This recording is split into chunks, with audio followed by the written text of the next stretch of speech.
so. No, no, no, no. I don't think so. No, no, no, no. It's never, ever, ever, ever, ever, ever gonna happen. I don't think so.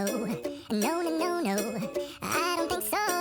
No, no, no, no. It's never, ever, ever, ever, ever, ever gonna happen. 大家好啊，我係飢餓姊妹嘅阿妹，多謝大家撳入嚟睇我呢段曼谷之旅第2集啊！未睇上一集嘅朋友可以睇返先喎。行程嚟到第3日，一朝早我哋出咗切隆站嘅 Central Road 行街，行咗2個幾鐘之後就喺度揾下嘢食先。指定動作梗係要食下 After You 啦。食嗰陣雖然俾媽咪講吓又食啊，但返到嚟香港睇新聞，話香港嘅 After You 撤出香港啦。好彩我哋嗰陣又喺曼谷嗰度食咗啫。呢個蜂蜜吐司真係好好味啊！下次要去到泰國先可以再食到呢個吐司啦。刨冰方面，我哋叫咗2個細 size 嘅刨冰，其中一個係我哋第一次食嘅美祿火山口味，佢有一杯仔特濃嘅美祿可以倒埋落去刨冰入邊噶。另外嗰個梗係要嗌芒果糯米飯口味噶啦，裏邊嘅糯米軟綿綿，啲芒果好甜噶。然後我哋行過去四面神旁邊嘅商場，去呢間曼谷 LV 旗艦店睇免費展覽。睇呢個 LV 展覽係需要事前上佢哋嘅官網預約咗先，憑預約證明先可以入到場嘅。可能呢個展覽嘅熱潮已經過咗，我哋去嘅呢個時間基本上包咗場，入到去就可以盡情咁樣影相啦。展覽裏邊大概分咗5 part。同職員報到咗之後，推門入到去個展覽，就會見到一個好壯觀嘅 LV 行李箱隧道。繼續向前行嘅一個展區就係充滿住 LV 歷史同埋展布嘅，仲展示咗好多年前嘅 LV 產品。然後一個展區就係放咗好多近年出嘅 LV 產品。再行前一個展區就係用咗好多銀色嘅袋做幕牆，投射出唔同嘅主題嘅。中間嘅位置又會展示咗幾個唔同嘅手袋。最後嗰 part 先係我哋嘅重點，睇完呢個展覽係會有禮物送㗎，每人可以隨機得到1份。我哋3個人去，2個人就抽中海報，另外1份就抽到磁石貼啦。免費嘅活動又有禮物拎，真係幾爽啊！睇完呢個展覽之後，我哋就過咗水門市場嗰邊行一陣啦。行到咁上下又行咗入去碧斯喎。呢間分店幾時去都係咁多人。媽咪就喺呢度買埋金枕頭榴蓮食。夜晚去返 Central World 嗰邊食飯，食咗今次旅程最期待嘅一餐，就係健興酒家啦。未出發之前嘗試喺佢哋嘅官網 book 台，但係唔成功啊。而我哋呢晚6點前就去到，入去 walk in 就唔使等位嘅。但我哋坐低咗冇耐就全場爆滿啦。呢間餐廳果然好受歡迎喎。一齊睇下呢度嘅餐牌先啦。呢間餐廳雖然唔使收取加1服務費，但係要收7% 稅㗎。嚟到健興酒家，梗係要瘋狂食海鮮啦！呢度嘅招牌菜就係咖喱煮海鮮，可以揀蝦或者蟹。除咗咖喱之外，魚類、蝦類、蟹類都有唔同嘅煮法。另外仲有啲魷魚、貝殼類等等嘅海鮮，完完全全就係泰式 mix 中式嘅海鮮 fusion 菜啊！首先我哋每人嗌咗一杯飲品。我叫嗰杯芒果汁就走咗冰，所以飲落好傑撻撻㗎。然後嗌咗一碟大嘅生蝦，真係要去返呢啲大商場入邊嘅大餐廳先夠膽食呢啲生腌啊！呢啲生蝦每一隻都超大隻，蝦肉夠晒滑溜，點埋綠色嘅生蝦汁一齊食更加鮮味啊！另外嗌咗一個細嘅炸物拼盤，裏邊有蟹餅、蝦餅同埋蝦卷。3款嘅炸物都好出色喎，特別係圓波波嘅蟹餅，裏邊真係有蟹肉㗎。然後就係主角上場啦，我哋叫咗咖喱炒蟹肉。啲蟹肉完全唔使剝殼，可以成根咁滗落口。佢哋嘅咖喱味唔算太突出，食落其實似炒滑蛋多少少，味道屬於微甜微辣，真係好啱餸飯啊！所以叫呢碟餸一定要嗌白飯。菜類方面叫咗一碟蒜蓉炒通菜，味道都幾好食嘅，係油咗少少咁啫。最後呢個細嘅冬陰功，雖然話係細嘅 size， 但裏邊都有好幾隻大蝦㗎。冬陰功嘅味道偏酸，飲落好開胃。食完晚飯返去酒店放低啲戰利品，再出返去On Loop站嘅按摩街按摩先。揀咗呢間成條按摩街最高評分嘅 Tree To Massage。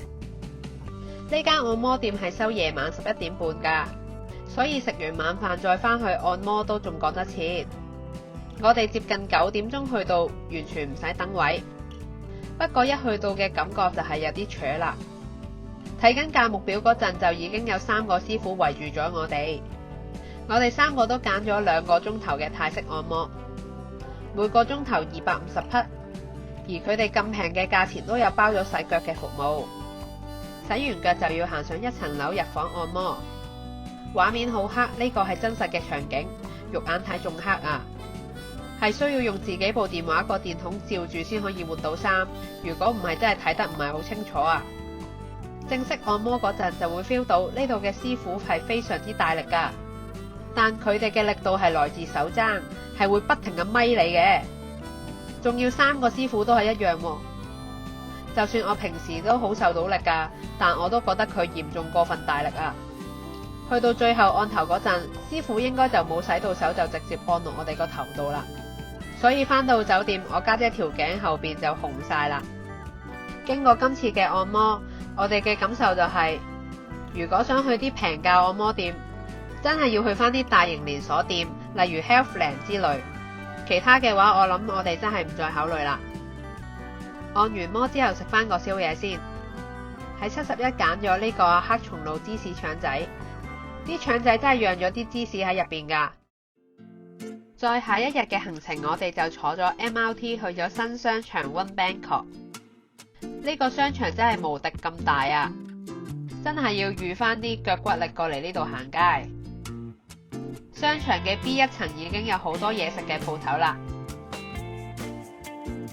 而我哋就揀咗呢間位於3樓嘅手工披薩意粉店。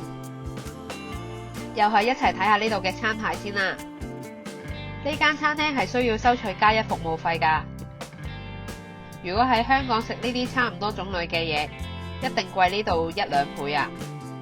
所以整體嚟講，呢間餐廳性價比真係幾高嘅。喺餐廳嘅門口就會見到職員好努力咁整緊披薩，同埋稱緊意粉嘅麵團嘅份量，好似一個半開放式廚房咁有表演睇。咁八卦嘅我梗係要去睇下啦。飲品方面，我叫咗呢杯抹茶 latte， 味道都幾濃郁㗎，而且唔會好苦澀。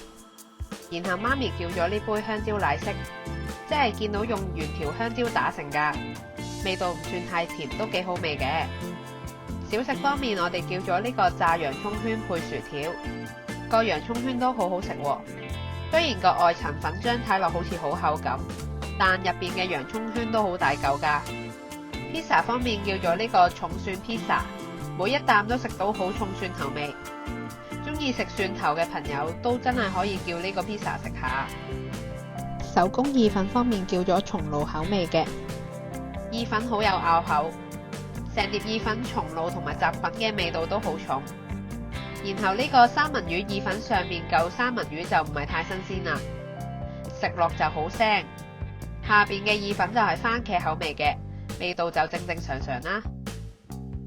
食飽之後就喺 One Bangkok 呢度行下啦。中途經過一個 Benz 嘅展覽，係免費入場㗎。見到呢個展覽，我就諗起我哋之前去歐洲嘅旅行團嘅不快經歷，又係時候喺度預告一下。遲啲我會出片會詳盡講呢個旅行團，希望大家會繼續支持我啦。一場嚟到 One Bangkok，順便行下呢度嗰間碧斯先。呢間碧斯係主要賣外國貨㗎，泰國本地嘅產品都有，但唔算太齊全，所以就唔太建議過嚟行啦。因為行過嚟呢棟碧斯係需要喺冇瓦遮頭嘅地方行5分鐘過嚟㗎。行到咁上下就繼續揾嘢食先，揀咗呢一間 BRIX 食個下午茶。同樣呢間餐廳係需要收取加1服務費嘅。見到呢間餐廳有即整嘅梳芙梨 pancake 食喎，不過我哋就冇叫到啦，反而叫咗佢門口有宣傳嘅法式多士。呢件鐵板厚多士一上台真係好香啊！成嚿麵包都索滿晒蛋漿同埋牛奶。另外一份甜品叫做泰奶刨冰，喺牛奶刨冰上面擠咗啲泰奶上去，裏邊除咗有啲仙草凍之外，仲有啲麵包粒喺入邊。最後呢杯飲品藥水味就比較重，飲咗幾啖就唔想飲落去啦。喺餐廳 hea 多咗一陣之後，下一站我哋就去咗呢個旅程最後一個按摩，揀咗同樣喺呢個 MRT 站嘅 Deora 靜，距離 One Bangkok 只係5分鐘內嘅路程。如果大家都想嚟呢間按摩店度按摩，連埋 One Bangkok 嘅行程一齊去，真係唔錯嘅。今次嘅按摩事前喺佢哋嘅官方拉帳號嗰邊預約，我哋比預約嘅時間早到咗少少。喺前台嗰度報到咗之後，就有職員親自帶我哋上去按摩嗰層坐下先啦。嗰層嘅環境特別舒服喎，聞到淡淡嘅香薰味。坐低冇耐，店員就會送上一杯室溫嘅茶，同埋一塊冰涼薄荷嘅毛巾，同時俾我哋填寫想按摩嘅力度，同埋可以揀2個特別想着重按摩嘅部位。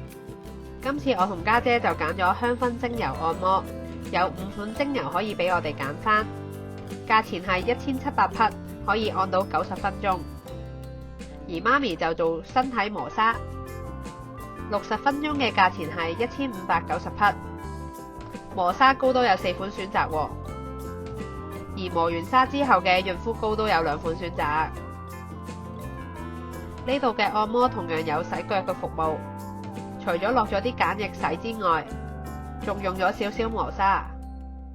正式入到房啦，竟然安排到我哋3個人同一間房喎，因為預約嗰陣話有機會會分開。房間有一個獨立嘅沖涼間，而呢度嘅按摩床又大又舒服，頭部嘅位置又有一個窿可以俾人透氣。我要求咗按摩力度大，師傅真係按得好到位，完全消除到呢幾日去旅行嘅疲勞。按完摩出返去又有熱茶飲，另外仲有一個荔枝嘅果凍食。今次嘅旅程按咗3間唔同價位嘅按摩店，而呢間 Deora 靜算係3間入邊最高價位嘅一間。按完之後真係覺得1分錢1分貨啊！呢一間喺3間入邊真係最高嘅享受。按完摩之後見時間仲早，一於去埋新嘅 Jobs Fair 夜市啦。距離 One Bangkok 嗰個站只係坐多10幾分鐘就去到啦。同一條 MRT 線唔需要轉線嘅，而喺嗰個站嗰度上地面，跟住啲人群一齊行過去夜市，大概3分鐘左右就行到啦。交通都算方便，不過去完呢個夜市之後就覺得呢度賣嘅嘢絕大部分淘寶都有售，而且呢度賣嘅價錢都唔係平。夜市入邊嘅小食攤檔賣嘅嘢都唔係太吸引，反而沿路行去夜市嗰條路嘅嘢食好似仲正喎。所以我哋都喺呢個夜市停留咗一陣，行咗1個圈就離開咗啦。我哋去返原本呢晚打算去嘅阿叔站，又係去 Terminal 21嗰邊食嘢，行下街。今次我哋就冇上去 Food Court 嗰層食嘢，反而落咗去有超市 LG 嗰層食嘢。嗰度都有好多攤檔，我就揀咗食呢個炒 Pad Thai，價錢139匹，非常抵食啊！即叫即炒，超有鑊氣。口味方面可以揀雞肉或者蝦，我就揀咗蝦嘅口味啦。但對我嚟講，食落就有少少辣啦。家姐同媽咪就話好啱佢哋口味。另外嗰層仲食咗好平嘅鐵板燒，性價比都好高㗎。臨返酒店之前又去買芒果糯米飯做甜品，詳情可以睇返上一集，我有詳盡介紹呢間超正嘅芒果糯米飯店。第二朝食完酒店早餐，返房 hea 多陣就要離開啦。照樣又喺 Klook 嗰度 book 咗車，司機比預約嘅時間早到咗15分鐘等候我哋。今次嚟曼谷算係潑水節嘅期間，去到 BKK 機場揾到呢個泰國旅遊觀光局嘅攤檔，簡單做少少登記，又有禮物拎。寄好晒行李之後，我哋就喺禁區嘅出邊食埋嘢先入去啦。揀咗食呢間拎過米芝蓮嘅 Ginger Fun Kitchen。飲品方面叫咗個椰青飲下。呢趟旅程家姐話未食過青咖喱，所以嗌咗一客青咖喱套飯食。佢話呢度嘅青咖喱好好味喎，辣得嚟好重椰奶味。